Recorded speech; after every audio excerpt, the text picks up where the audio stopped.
Welcome to another episode of Talk Fast, Listen Slow. I am Angela. I'm Kat. And today's guest is Francis Cholle.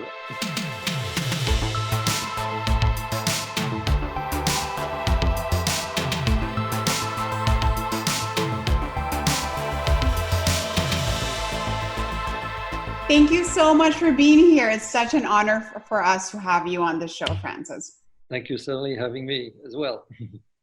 So Francis, it got so hot in LA all of a sudden. How are you coping with, forget about the crisis, how are you coping with this heat right now?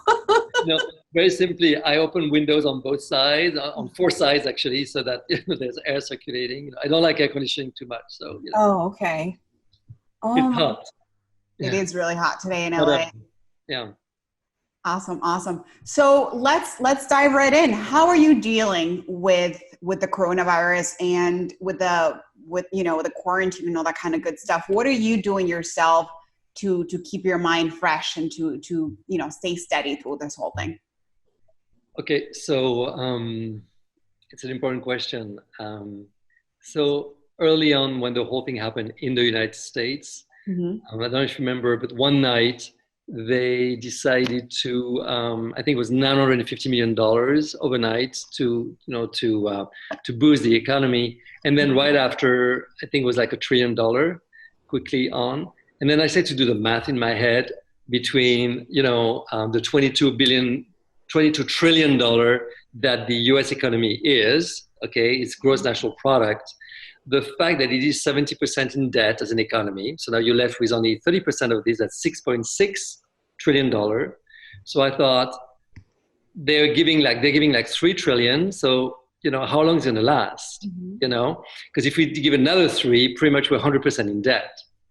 So that was the first scary part. And then the second part is that the economy is 70% supported by consumers, household consumption. And obviously, we don't really consume today. Yes, there is the internet, but much less. So I was like, oh my God, it's probably one of the most vulnerable economies in the world for that reason, at least of that size. Like among the big economies, let's say the top 20. So I was like really worried one night. So I did two things. One is I called a banker, a private bank, a bank owner, to talk with him. And I talked to his son, and they pretty much had the same version of,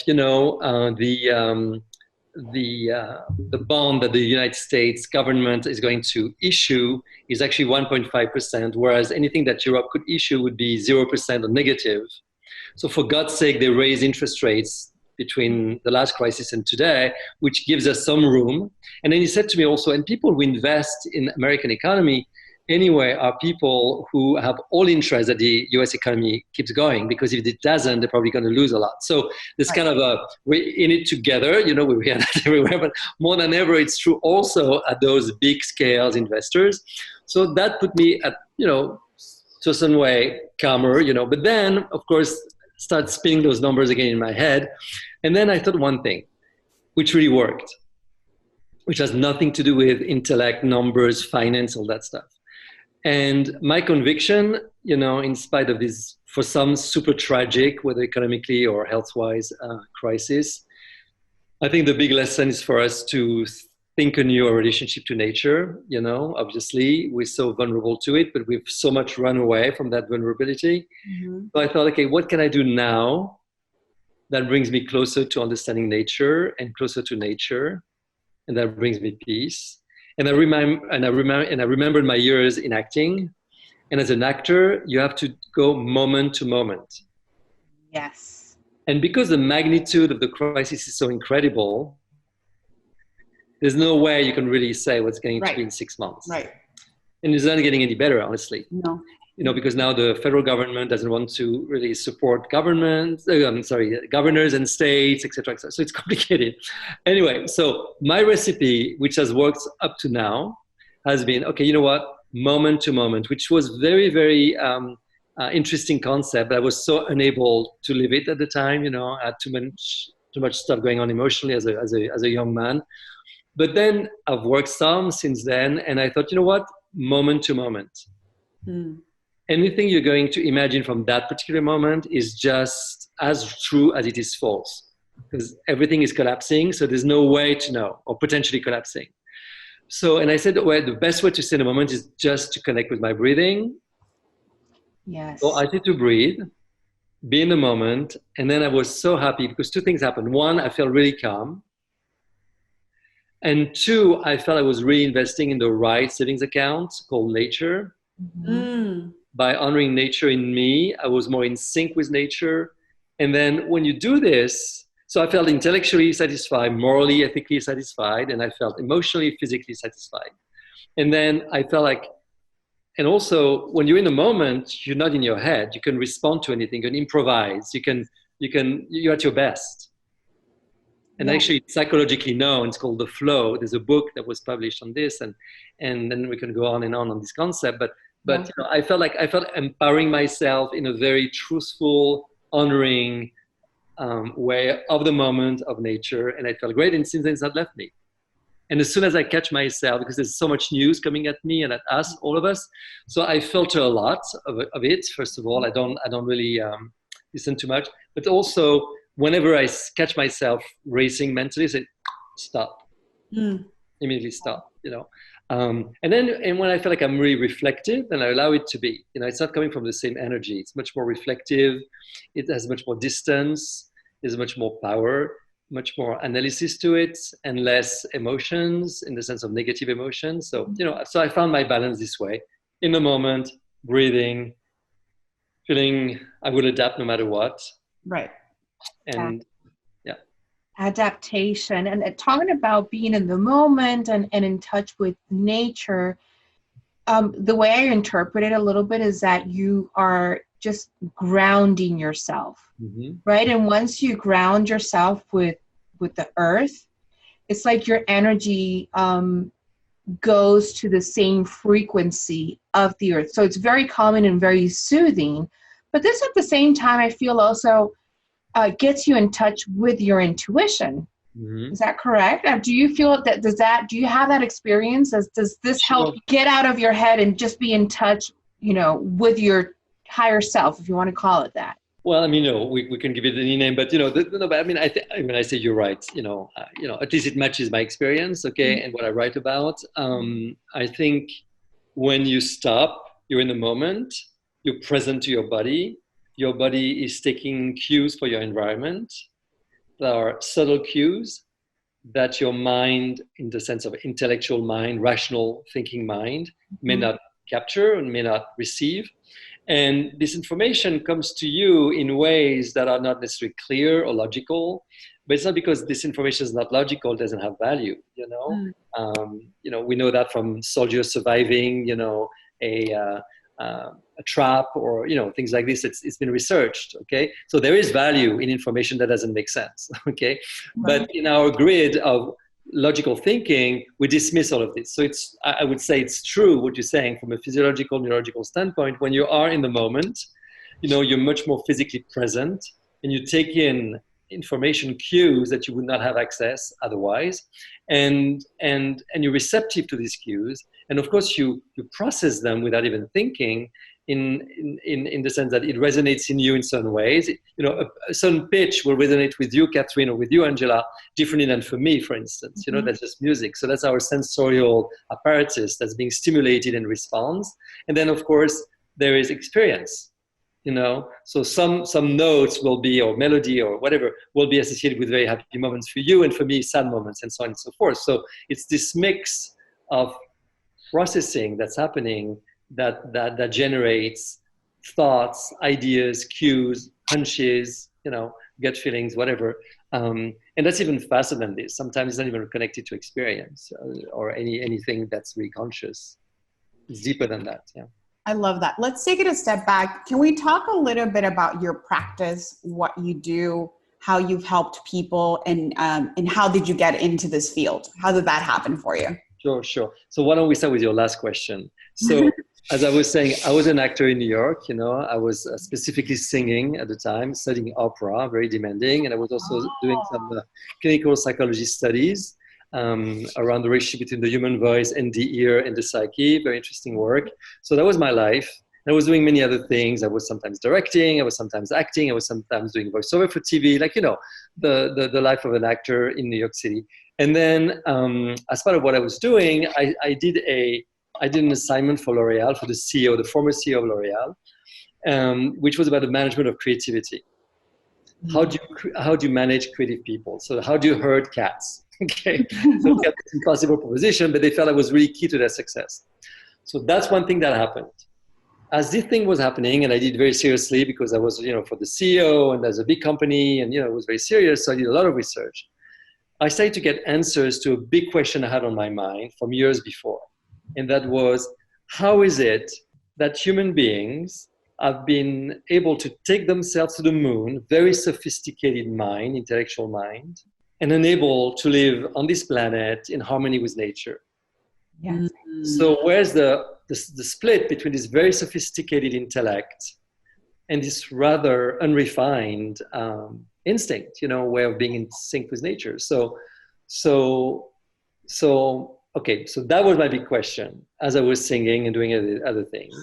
And then as I'm working with L'Oreal, I realized that actually you have the manager, he or she, who uses the rational mind to turn chaos life into something that's regulated, where you can push your project in time, in budget, in objectives, on objectives. So using the rational mind, managing. And then you have the creative that's in the dance of life, the chaos, just follow and flow, and go along. And they don't use their intellect, they use the instinct. Okay? Yeah, you orientate yourself, you feel things in the chaos. You're okay. You're fine with the idea of not understanding, not knowing what's going on, and going with it. And actually, as a creative person, you relish in it. That's actually what you love, okay? Yes. So, and then you oriented yourself literally through your guts, like a dancer. Yeah. Okay, all right. So I thought, okay, well, we need to have both in business. We need to have, the intellect and instinct. But then I realized, we know that intellect is right or wrong, taller and shorter, deduction, induction. It's logical. Mm-hmm. It's exclusive, it's hierarchy, it's organizing, it's orderly, it's a fantastic tool, it gives science.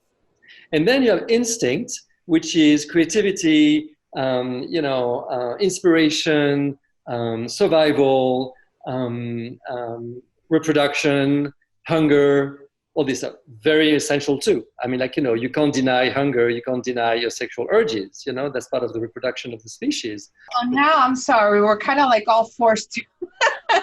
Sorry. Quarantine life, we don't have much of a choice. All right. Okay. So the logic of instinct, unfortunately doesn't fit in the logic of the rational mind, because sometimes we fall in love with someone and we know, this is not going to be the right person, but then we have to go because we just have to go. And sometimes the best relationship in terms of the teaching, not in terms of duration, not in terms of years, or calm, but sometimes those are the most transformative relationships. Yeah, okay? They're the big headaches. Yeah, exactly. So what I'm trying to say is that instinct doesn't follow the logic of the rational mind, and yet brings enormous value. Mm-hmm. So we live in a society where instinct actually, unfortunately, is filtered through the logical mind when it comes to business. Everything is evaluated according to its ability to reach a market share, to win a market share, right, to generate profit, and so on and so forth, which of course has its place, okay? It's a measurement, but that measurement curbs, our instinctual aptitude. And that's what every creative people complains about in business. So long story short, I built this concept of intuitive intelligence, which is bringing the synergy of instinct and reason together through intuition, because intuition can navigate reason and non-reason. So that's what I did. And then I said, oh my God, this is the answer to my big question. Because we've created a world that's not sustainable because we have alienated instinct, nature in us, in the way we make decisions. We make decisions according to reason, right, and that excludes instinct. Yes. So that was a huge breakthrough. And I thought, okay, wow, if we're only able to bring back instinct in the way we make decisions, then we bring back nature in the process. So most likely we'll end up in a place that's more sustainable than where we are today. So I was like, wow, that's because I felt like that's the nose in the middle of the face. Right. And it's a big nose. When I talk about this, I know what I'm talking about. Okay. It's like really the obvious thing in the face. It's really the obvious of the obvious, but we've drifted away from what science is, which is investigation, questioning, elaboration, with no certainty whatsoever, to scientism, I want to be sure. I want metrics. I want a grid. I want to scale. I want to be able to make decisions without taking risks. That doesn't exist. Mm-hmm. Right. And the ROI, everyone wants to know the ROI of an idea. And it's like, you can't explain an idea. Not always, So that's really limiting our creativity, our capacity. Okay. So I said, okay, you know what? I've got a background in business. I've successfully managed a company in France, which was a publishing house in Paris, which we rejuvenated quite well in a short period of time in my early mid-20s. And then I'm doing this for L'Oréal. So I got a beginning of a story. I'm going to show that intuitive intelligence can help organizations make money, create value, and be innovative and adaptive. And once I've done that enough times, I go at Davos, the World Economic Forum, to tell the world, global leaders, once I prove myself that it worked and I prove the world that it works, to tell them, hey, there's another way to succeed that can be sustainable and actually more innovative, more creative, more generative of revenue, more profitable, and that brings well-being to everybody, because if you engage the full of you, the whole of you, you'll be less stressed. So I did this. I wrote a first book for France, French market, because that was my immediate language, my mother tongue. And that became a small bestseller in the world of business books. And then somebody in America who read French said, well, that's a great book we should bring to the US. French people love ideas. American people love solutions. So I developed a model, the Intuitive Compass, a new GPS for a new world. Love it. So you can navigate the disruption of the times and look today so that you can thrive in disruption, but not in a way that's forced, in a way that's natural, that's innate in us. Well, and I like the title of that, the Intuitive Compass, because it almost, it feels so natural, because we all have that compass inside of us, right? Yeah. So it resonates with everyone. So how was that taken? So when you presented at the Davos World Economic Forum, like, how was that accepted? So before I could present it, I had to prove myself it worked. Right. So I put it to test with some clients, and we won together. So that was fabulous. I saw it really work and bring results. And, I got more and more clients and more cases. I got referred word of mouth. And we reinvented organizations of multiple billion-dollar businesses in different countries or different cities in the United States in very, very difficult industries that were like actually going down the tube, like paper magazines in the early 10s, like 2010, 12, or sports marketing and digital broadcasting of sports marketing events, So all these different very tough businesses, fragrance as well. So we had success. And then as success repeated, that's when I developed the model and I showed it and everything. So I proved it to myself, I proved it to clients. We've had repeated experiences that showed the same repeated success. So I felt, like a scientist, I've experimented and I've seen repetition. So it's good enough for me to talk about it. So I gave a TED talk and published a second book, which got awarded in the United States. And then as I was walking my way up the ladder of those big corporations, I was talking to CEOs. And then I realized that my plan was not actually not the best. Why? Because CEOs were holding tens of billions of dollars, together. They're like oaks. They're not weeds. Okay? Yeah. They're deeply rooted. They're very stable, and they have to be stable because they're maneuvering enormous ships. They're not on speedboats. It's not water skiing. It's really like those big ships. So I said, okay, well, I talked to them and a few of them resonated with what I was saying, but then they would say, you know what, I can be fired at any time. I can be fired at any time. So I left the office and I thought, okay, well, actually I'm barking the wrong tree. Those are not the reformers. We're talking about like 5 years ago. Oh, wow. So this is 6 years ago. Still very, very recent. Yeah. But, my plan, which was, to really talk to these big CEOs and then go to Davos to talk to them and the world leaders, I thought, you know what, I'm barking the wrong tree. This is not my audience. And then by chance came along a former client of mine who worked in the women magazine space with a project for women. And I felt it was a very interesting project in the sense that it was really bringing back to women something that they knew they had, but were not always feeling in a place to use it. So we were really pretty much talking about intuitive intelligence, okay, and what women do with it, but don't feel they can trust it.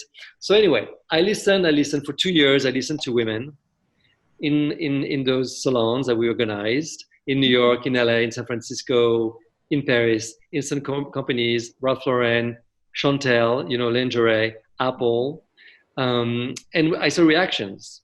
And then after those 2 years, I modelized something, which I would explain, to actually empower women. And for 1 year in this living room, I worked with a group of 20 women across 4 generations, Gen Z to baby boomers, in a variety of industries, from film production, fashion entrepreneurs, lawyers, students, social workers, teachers, former designer, and you name it, realtor. And I saw the transformation that was going through these women, and they've been gracious enough to testify, give their testimonial to it and everything. And I thought, okay, this is the population that I will work with to really reform the way we create value. Because I think they come from a completely different paradigm. Yeah. They have a stake at evolution because they're paid less for more work. Yes. They are evolutionary by design almost, because they always feel accountable for life, and as such they always want to learn. They're life learners. So I said, okay, this is my people. I'm running with it, okay? And I decided to actually, modelize something, and that's my next book. That's my work now. I mean, still in business, of course, consulting, but created a nonprofit to empower women to become the entrepreneurs of their lives, and create an online academy and a book coming out to really empower that way of thinking that's inclusive of men, but I think more specific to women. That's exciting. And tell us, how does it work? So let's say you go into a company and you tell them this is what you need to do. You need to bridge these 2 things in order for both the creative side and the intellectual side, or the project manager side to cohabitate. How do you implement this? Okay, so first of all, they look at me like, maybe there's something, but I'm not sure. Okay, so I'm used. If it's not broken, why fix it? Yeah, people. No, I mean, it's funny because I work with a lot of companies that have burning platforms. So that gives a little bit more gutsy responses than when companies are doing super well, which was the case of a company I work for. But now, it's like anybody else in dire straits. But they were doing so well, growing so fast, being so profitable and everything. So harder, But the CEO, the president of the brand, was interested in getting to know what kind of CEO he would become one day for what kind of organization. So that gave me an entry point, typically. So I'm trying to find an entry point. So either there's a burning platform or there's a question that keeps me up at night type of, okay? So sometimes it's how do I manage big data, in a matrix organization, when I know that big data is going to really give you a competitive advantage, but if we don't manage it well, we're missing out on this competitive advantage. So that kind of question. So what keeps you up at night? And we've designed a methodology to solve complex problems. So what I do is I first work like 3 to 6 months with he or she, CEO or president or head of the division, to acquaint them with the way of thinking, which is kind of unusual. So allowing people to say, look, you don't have to have the answer. You don't have to have a strategy to win. That's a scary thing, I imagine, for some of them. Wait, I don't have to have a strategy? You don't have to know everything, and you can be okay. At the same time, it's almost like lifting the weight off of their shoulder. It's like telling them it's okay. Yeah. So to answer what you were saying, which is, they must lift a weight off their shoulders. Yes, but that's okay within 4 walls. Right. Because as soon as they step out of the room, they have to talk to their teams, and their teams want the strategy, the direction. Let me know where I'm supposed to go, which is exactly what people are doing today. I hear lots of friends saying, if only government could tell me what to do. And I tell them, I'm not sure the answer will come from government, regardless of who's in government. It's not a political argument here, okay?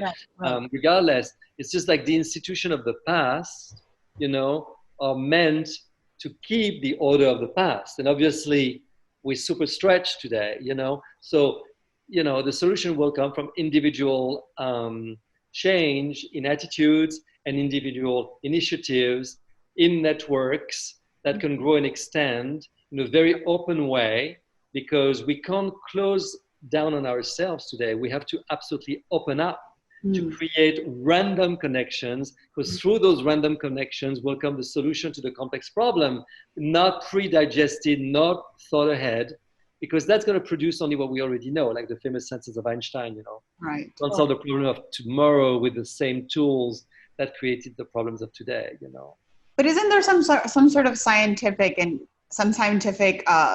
way of thinking where a lot of people are not, most people are not leaders or followers, and so they're expecting to be told or to be, you know, to be shown something so they can act.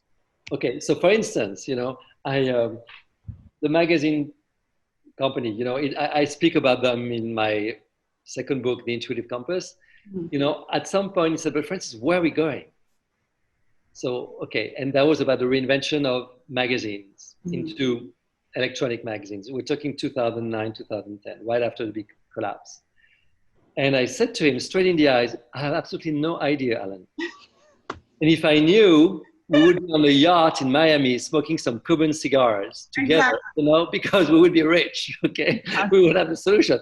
And so he looked at me like a little bit, you know, like taken aback, because you're in the headlights. He's paying me for this, you know? So, and I said, but, you know, but I think if you're looking for a vision to communicate to your team, I think the one thing that we can really find solid is the vision is the reinvention. Stagnation is not an option, because if you stagnate, you go back, because life moves forward. Exactly. So you have to move forward. And even if you're in the fog, you know, you still need to take a first step courageously. So I said, the vision is the reinvention. The vision happens now. The now wants and needs reinvention. And this is where we are. And said, well, I like that. I buy that. So now he had a narrative for his team. So to your point, teams need narrative. But the most important thing is that there's somebody behind the narrative. It's not so much the nature of the narrative as much as somebody who says, this is the narrative, follow me. Right. You know what I mean? Right. Yeah. They don't need a strategy, but they need some sort of overarching. Not only this, okay, to refine, to be very specific.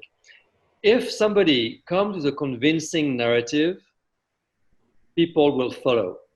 Very few people are leaders, but most people aspire to have leaders around them.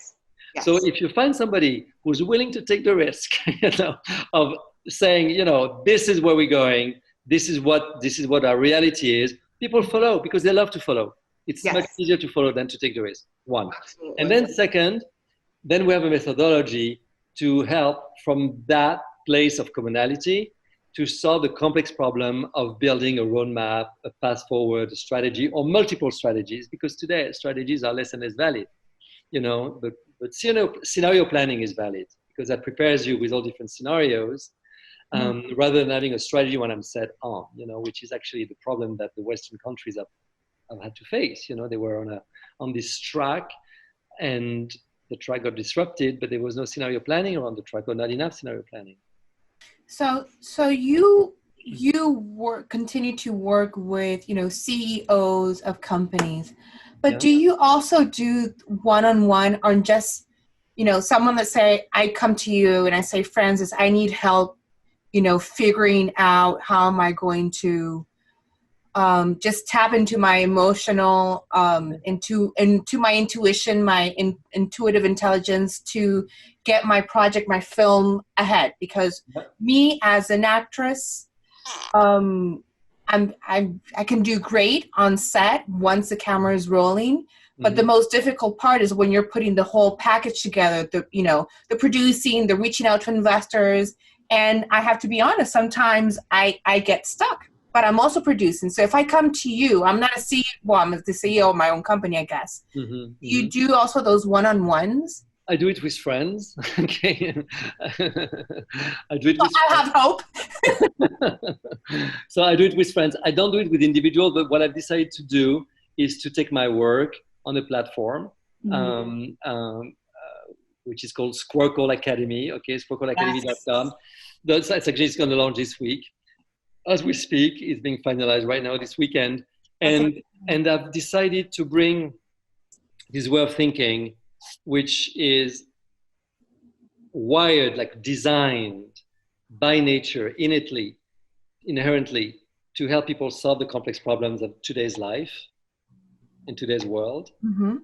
by tapping into this innate ability, okay, and make this available to everybody through a super, super, super simple model that everybody can understand all around the world, that definitely values women, but without dividing men and women. So it's genderless in its expression, because we need men as much as we need women, but at the same time, we need women more today because I think they're closer to the solution. Mm-hmm.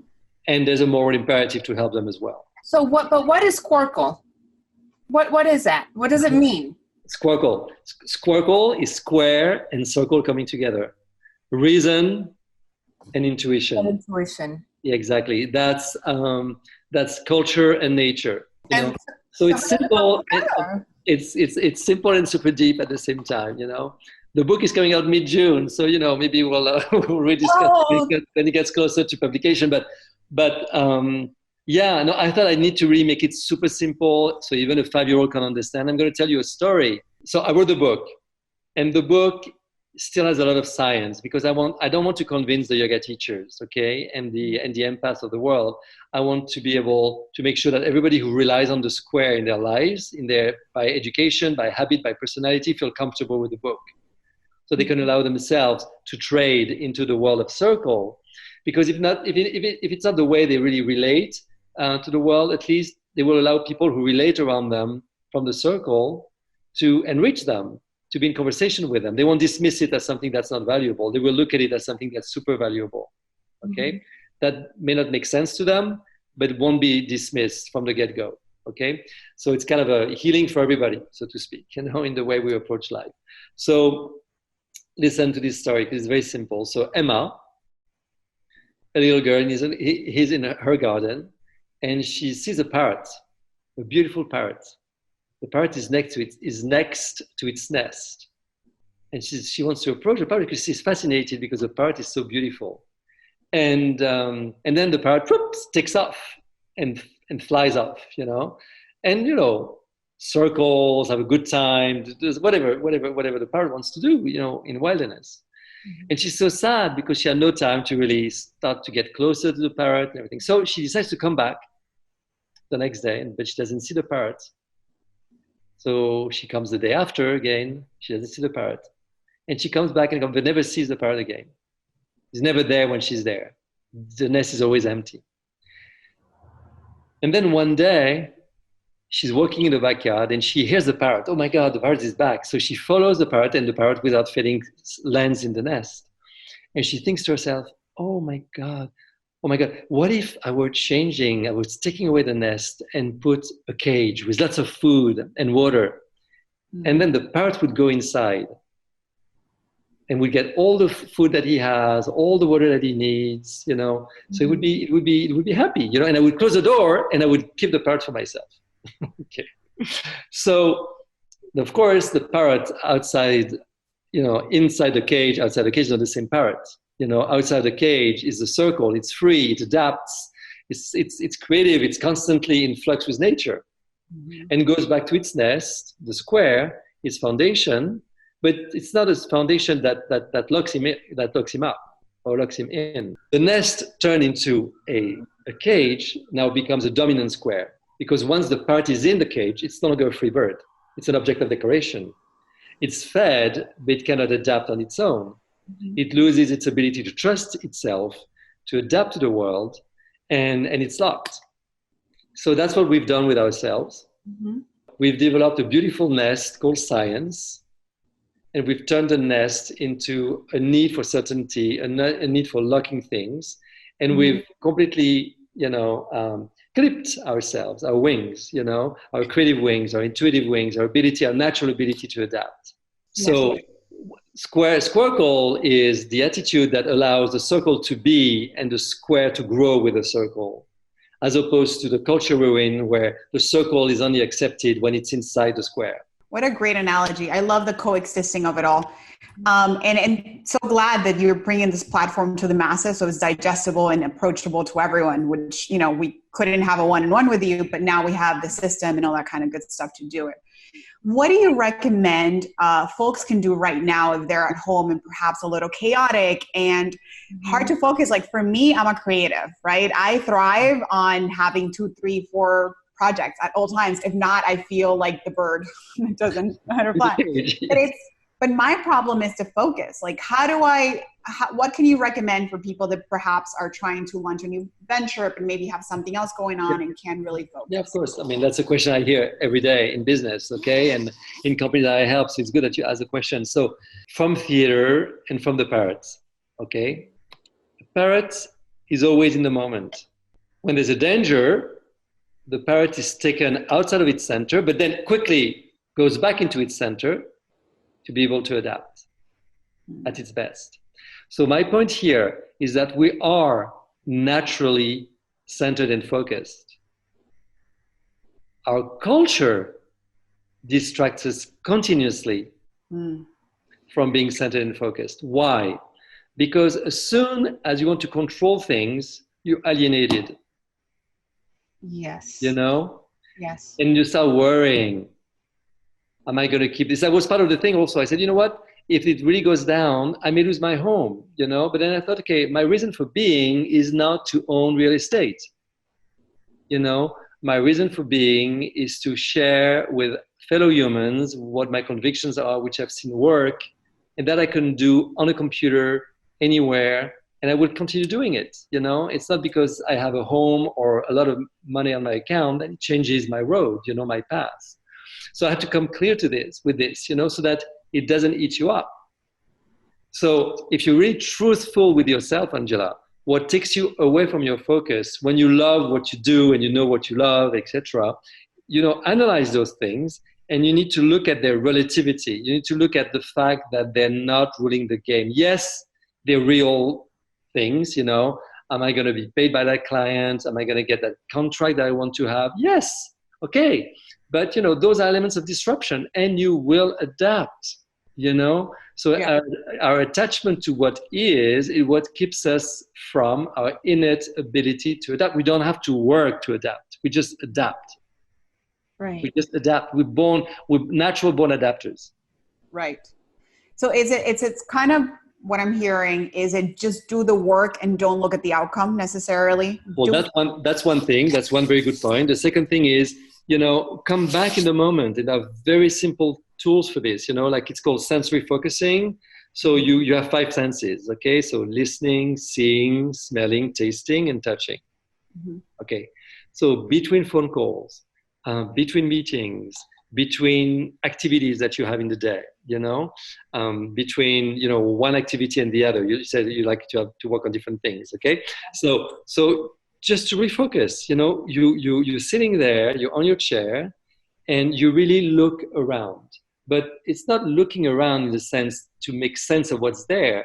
It's to really look, I'm looking right now at the mental piece of my fireplace here. And you know what? There's something I never saw before. Just now, I'm telling you, because I'm not looking, I'm opening my eye to be imprinted by what's there. So it's very different in intention. It's being super receptive so that suddenly that's what artists do when they discover light, you know, and colors, you know, and that's how they represent things like such a new way, you know, in such a different way. So be in the room, look around, but not in the sense of making sense or checking, but much more receiving. So in a receptive mode, I'm telling you, immediately you become center. Immediately you're back in the moment, because it's like stick shift. You know, you're changing gear, and you're back into nature's gear as opposed to mental gear. And you can do that with every sense. Mm-hmm. So now you're touching. What's there? Like there's a sheet of paper, and there's wood, and there's plastic, because that's the core to my computer. And those are different qualities, and they affect me differently. So how do they affect me? What do they make me feel? What do they trigger in me? What do I like it? Do I like the angle I feel here on the table? So just be present to it, like be present to the world. So you do that touching, you do this seeing, you do this listening. It sounds like that might be a really good way to help with anxiety too, right? Because I was just thinking that, yes. Because I also have anxiety, which I think it's part of someone doing too many things and not taking a chance, like you said, to reset. Sometimes you just, okay, let me reset before I'm right here.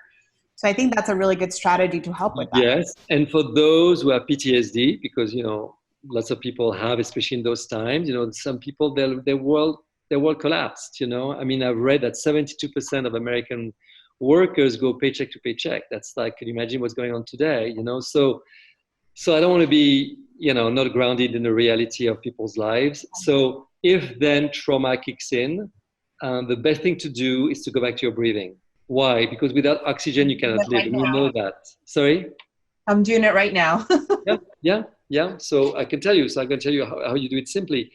So you reconnect with your breathing, because your breathing immediately gives you a sense of being, if not in control, but at least being okay. Your diaphragm is moving. You actually, your essential function of feeding yourself with oxygen is working, and that's really reassuring the nervous system and calming it. So the way you do this is by noticing that in your belly there is this big membrane. It's a muscle called the diaphragm that moves up and down.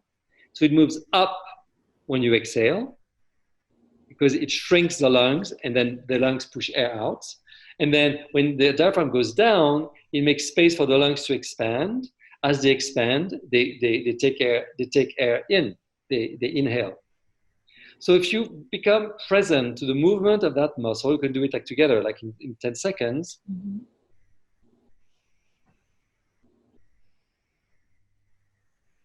Relax your shoulders.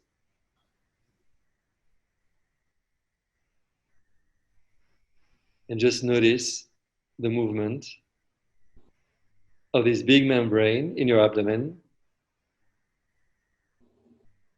going down, making space for the lungs to expand, which is inhale.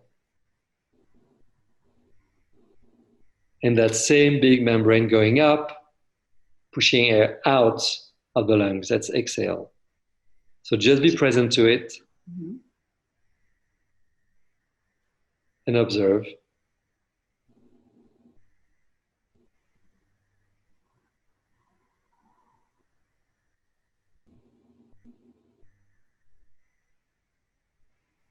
Okay. That actually feels so much better. It's funny. It's those little things that we just don't think about in the moment, but I think it's practice, right? The more you do it, the more you kind of go to it. Sure. So I recorded those two meditations, those two very simple meditations. They will be available on squircleacademy.com, just for you to know, so people can download them. So one is called deep breathing meditation, and the other one is called sensory focusing. Perfect. And this is it, so simple, doesn't cost anything, available at all times, whether you're driving, driving, you need to be very careful that you still pay attention, because you can zone out, okay? Yes, but sitting at your desk, commuting on the bus, walking on the street. But again, walking on the street, if you have to cross the street, you need to be very careful, because you can zone out in those moments, okay? Right. Please do not get hit. We did not say that. Just breathe. But it sounds to me almost like, just going a little bit back when you were like looking around, it's almost like encouraging, which I think it's amazing, to have also a sense of discovery, right? Like seeing things almost with new eyes, a sense of discovery. There's something there in your house that you just noticed. So discovery with the things around you, and even self-discovery. Absolutely. And the two are connected. Absolutely, the two are connected. And that's a scientific mind, Scientific minds are very curious. I was born in a scientific family. They're very curious. They care for the world. They want to understand the world to make it a better place for people. And they don't want to control it. They just want to understand it better, with tools that are very sophisticated, very powerful, that save lives, with surgery, that save lives with medication, that protect people, with architecture, so it's fabulous. Science is fabulous. It's an amazing, beautiful tool, but scientific people are curious, insatiably curious. Right. And in that curiosity, they thrive, because they expand, and it's not owning, it's awareness, it's awe bringing, and that's what keeps people alive. It's not owning. That's never made anyone inspired. Actually, it makes people more paranoid. Right. Yeah, it's like letting go of that illusion of control. Yes. And allowing oneself to be surprised, I guess, yes. right? Yes.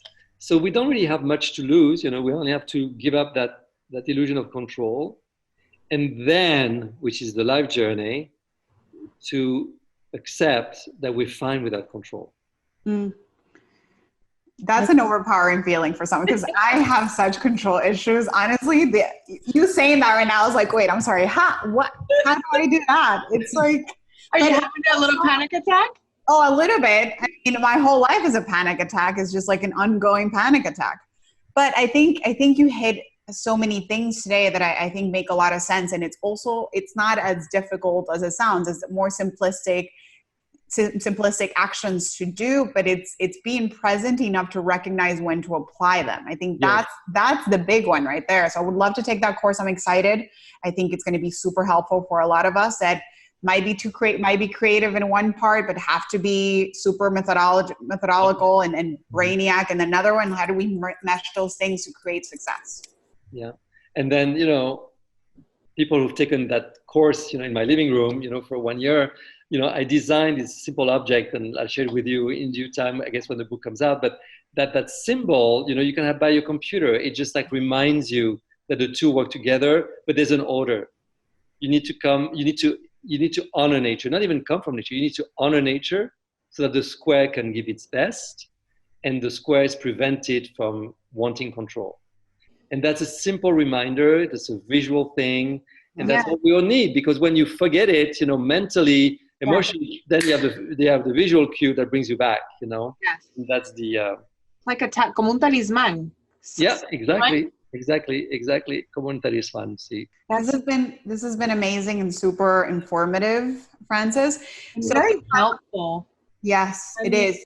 I know that personally with what I'm going through, producing a movie, I have to go a lot to my masculine brain, which would be the square, correct? Yep. And it's exhausting because I feel that it overwhelms me, where I'm more, of course I'm a woman, but I'm also, I as an actress, I like to be in touch all the time with my intuition, right? Yep. And so I think this has been very helpful for me to learn how to, that marriage.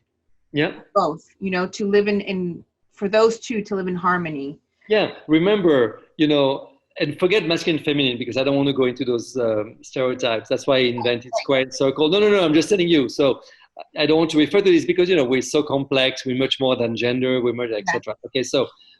But for you to remember in your specific case, because you're a creative person, because you're a woman creative person, but also a producer, which needs to deliver on budget, timelines, and everything. Remember the end of the nest. Okay. The budgets are the nest. You need to know that you have a budget so that when you walk in the room, you know how much you can invest, how much you can offer to your actors, how much you can develop the set or not develop the set, you see? Mm-hmm. So that's your nest. So it's there to work for you. It's never there to limit you. Because as soon as you limit yourself, which is very tempting because we love to be in a box, there's no choice to be made, you stay in the box, So, but for you, it's different. You love to be outside of the box. So remember that the tools are there for you. The tools don't make the cook, The knife doesn't make the cook. So same, the budget doesn't make the businesswoman or the producer, So they're just there for you. And then you'll see that it really brings to you everything he has to offer: structure, dependability, predictability to a certain degree, structure, square communication, simple messages that everybody can understand, So it will lift a lot of the ambiguity, so people can rally. Yes. But you won't be locked in. You won't be a prisoner of this. Those will be tools, and at any given moment, you can evolve the tool like any good craftswoman. Right. It's also like building the foundation and then having space to play around with the creative paint and the thing. Exactly. And always remembering that the creative part is our true nature. Right. And the foundation is a tool so that our nature can thrive. And we've done the opposite. We've put our creative self in the cage. Yeah. It's so seductive to feel safe without responsibility.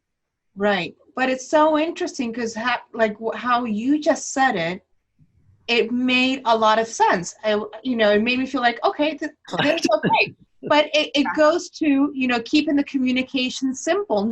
It doesn't have simple communication that everyone can understand. Duh, right? Yes.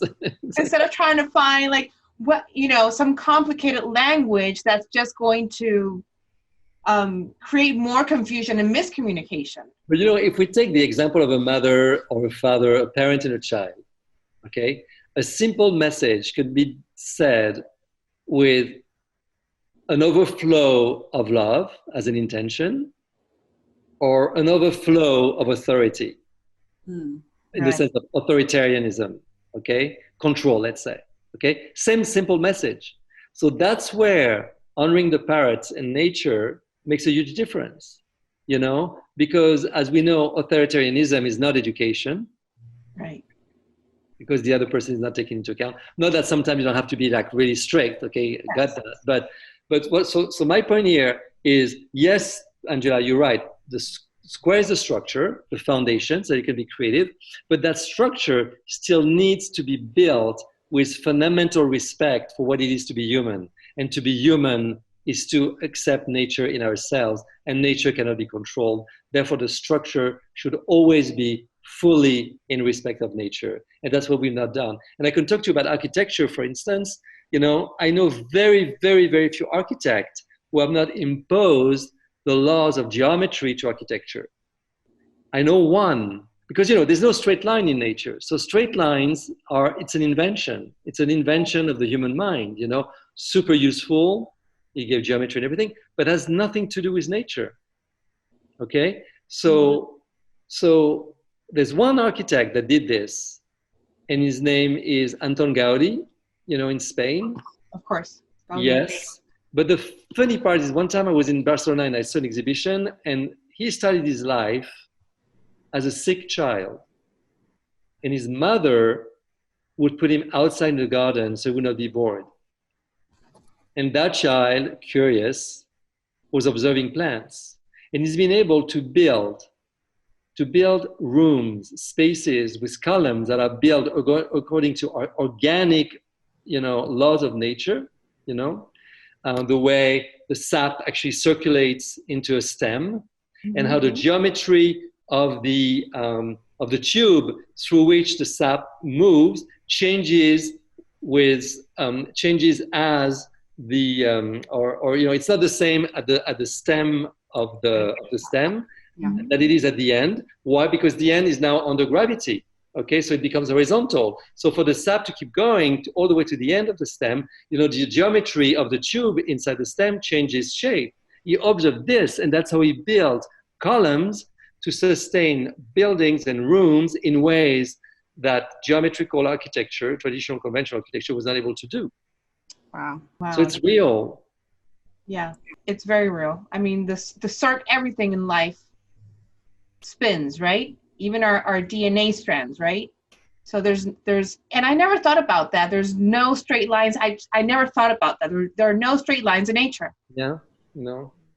So now people will say there's no circle either. But then what I respond is, first of all, the same way as, so there's no straight line, because even the straightest line, if you break it down, there's an irregularity somewhere, okay? So we can argue the same thing with, ripples on a pond. But the circle represents the inclusiveness of nature, the interconnectedness, the holistic aspect of nature, Right. Everything is connected with everything, and that's the problem. We put chemicals to grow crops, but we don't think that bees are going to die. You see what I mean? So that's non-holistic versus holistic, which is, let's look at the whole of the ecosystem and works within the ecosystem. That's the Chinese medicine versus the allopathic medicine. Wow. Well, this has been amazing. My mind already opened to like a new, I don't know how to say, just a new space in my mind was just opened. Yeah, right? And everything makes sense now. Yeah. I don't know about you, Angela, but what you're saying, Catherine, is true, because our brain functions physiologically according to some thought patterns. You see what I mean? So as soon as you deconstruct the thought patterns, you start spinning. It happens to me all the time when I start writing, because the brain is reconfiguring. The brain is plastic. Right. Yeah. So maybe that's what you feel. I don't know. Yeah. No, I feel the same way. I feel like it's something that it's not like it's brain science per se, but it's little changes and shifts that you can make that can completely change the way that you behave and you act and you feel and you breathe even.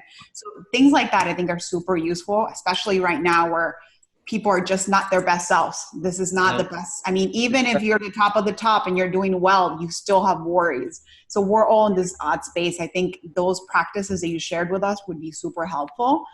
And so we went over the platform that you're launching in the book. When are those coming out? And can you repeat the names for everyone listening? Sure. Thank you. So the book is called Squircle, SQU, like square, SQU, and then Urkel, like circle, IRCLE.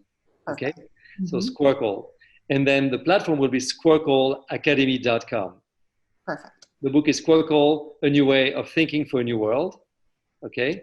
And that will come out, the book, mid-June. Okay. And the platform will launch this week, literally this week. So exciting. Yes. And in parallel, I'm launching a nonprofit called No Better World Foundation to empower women to be the entrepreneurs of their own lives. Powerful. So that they can make choices, they can take decisions based on personal choices, on their personal values from their inner circle, their inner knowing, as opposed to from the patriarchal square. Right. That limits inspiration, aspiration, trust in oneself, and envisioning. So that's one level. So really empowering women to make informed decisions based on personal choices. So I say informed, so it's not about being irrational or whatever. It's like informed decision, but grounded in personal choices. The second one is helping women start their own business so that they can create a culture, they can manifest their dreams by daring another path, which they innately know and has been proved through research over and over again that it's better leadership. And actually, almost 2/3 of adult males believe it is better leadership and would love for every man to learn it so the world would be a better place. So No Better World Foundation, informed decisions based on personal choices so women can shape their lives from within, create their own business, and if there are employees in organizations that they can really create an impact by trusting their inner knowing. So those are the 3 levels. And we do this through training, Squircle Academy training. That's through experience, but only digital, so it can be scalable. We do it for women in need, like downtown centers in Los Angeles.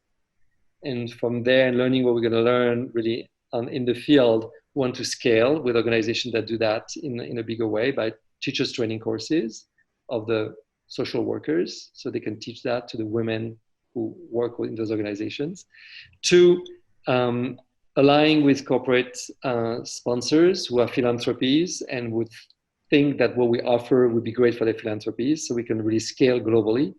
And then 3, we're doing it with NOBO, the National Association of Women Business Owners, and the chapter in California. So National Association of Women Business Owners, NOBO, NAWBO, represents as the advocacy group 11.6 million women business owners in America, which is the most dynamic segment of US economy. Fastest growing, I imagine, as well. Yes, and that's the group that NOBO represents, and they have an institute, and we're hoping that we'll be able to impart on all these women the solution that we have, so that what we've seen work in global corporations can be brought to these women business owners and their organizations. Yeah. And then what are your social media pages so that people... Okay, so this week, we changed name, we rebranded. So this week, you'll see Squircle Academy on Facebook, Twitter, LinkedIn, and Instagram. Oh. And we have No Better World Foundation on Facebook and Instagram, I think. I have to say, I'm not completely in the details of it. But the No Better World Foundation exists. It's on Instagram and it's on Facebook. And the other one are going to be shifted from an old name, which I won't say now because it's old now. And this week will be Squircle Academy on, again, Facebook, Instagram, LinkedIn, and Twitter. Yeah. Well, I'm very much looking to the Squircle Academy. I mean, I'm very much looking forward to everything because Angela and I are both, entrepreneurs, and we're always creating, and we're, in these two worlds of the structure and also, keeping creative. So we're definitely, you're going to see a lot from us. Were you able to attend the presentation I did on Thursday? Maybe not. I didn't look at the. Yes, I did. Oh, you did. So you see, like the case for women entrepreneurship, it's an obvious case. Yes. Obvious case. In terms of performance, risk management, care for employees, care for the environment, innovation, better leaders in the world. 6 countries have managed best the coronavirus. Happen to be 6 women. So there may be other parameters, but that starts to become a big sign. 6 women, 6 best countries. So the case is there. The case is there. And what I was saying is our culture is in the way. And the best way to impact our culture is through the way we make decisions. Right. Let women handle it, and we'll get it done. I mean, just you name it, we'll do it. Okay. Francis, this has been such a pleasure. Yeah, thank you. You are giving so much to the world with your work. Thank you. It's an honor for us to be here with you and learn something today, and even maybe have some breakthroughs. So we're very, very thankful for your time. And Kat's going to ask you a very important question that we always ask our guests at the end. Okay. So, Francis, who do you talk fast with and listen slow to? Okay. The sentence that the answer comes to me is like 2 words: my dream world. Wow. See, he always comes with this like amazing. I was gonna be like, my dog, my mother. He's like, the thing is, when he says it, we're like, oh, right, duh, of course. like, You asked, so Yeah, no, it's amazing. It's pretty amazing. It's beautiful true. How you're in touch with that. So I think we all need to do. We need, especially now more than ever, I think it's imperative to be very much in touch with that. or even try to figure out how to do that, because I feel like a lot of people have never even that whole, go into themselves. What is that? I think this is a good time to do it with your training, with your help. Thank you so much, Francis. We will share all the information on our show notes so that everyone has all the information, and we're looking forward to the book and the platform. We will talk to you soon. Thank you so much. Thank you both. Thank you, Catherine. Thank you so much. Thank you. We love you. Bye.